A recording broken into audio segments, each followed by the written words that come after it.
My grandfather was one of 8. His parents were Rhoda and Eddie Clemons. They were a prominent family in a small town called Tutwiler, Mississippi. When my grandfather, who was the youngest boy, was about 8 years old, his father was murdered by members of the Ku Klux Klan.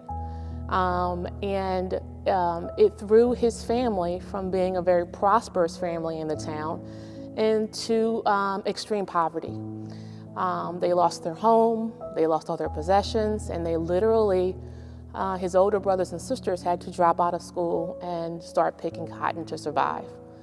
The one saving grace my grandfather always told me was a sisterhood of nuns who provided food for the family and took them in when they had nowhere else to go. And it was because of that that my grandfather converted to Catholicism, and that is the reason that I am Catholic today.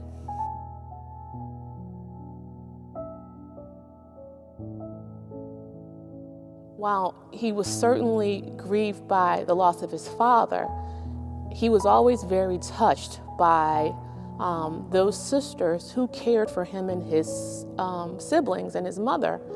And of the 8 siblings, he was the only one who converted.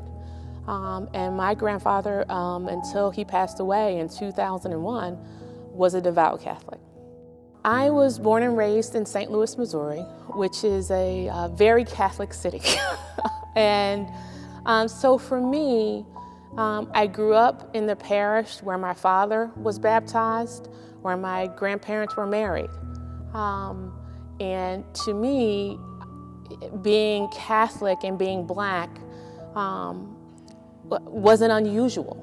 It wasn't until I left St. Louis and came to the East Coast that I realized that there weren't as many Black Catholics in other places as there were in St. Louis. And so to me, I've always been a member of, I grew up in a parish that was a gospel parish that had African American traditions alive and well. As a young girl, I was in the dance ministry, I was a reader, I was an altar girl. The Catholic faith has always just been central to my life. And so to me, being Black and Catholic is just authentically who I am.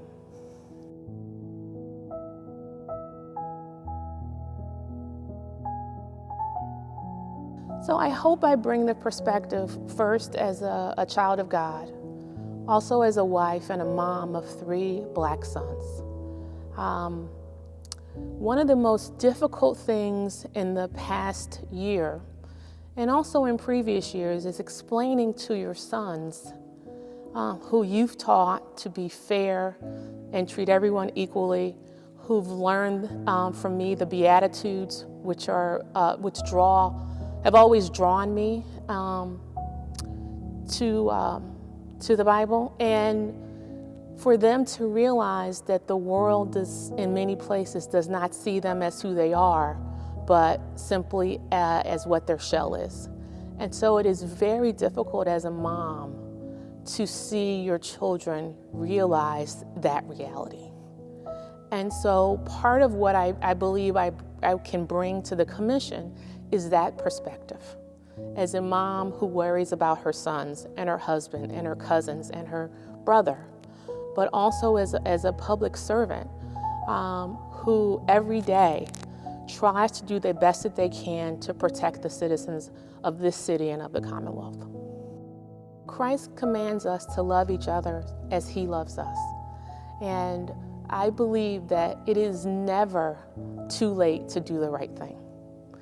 And it is important that people understand that we are called to do and see people for the beautiful beings that God created.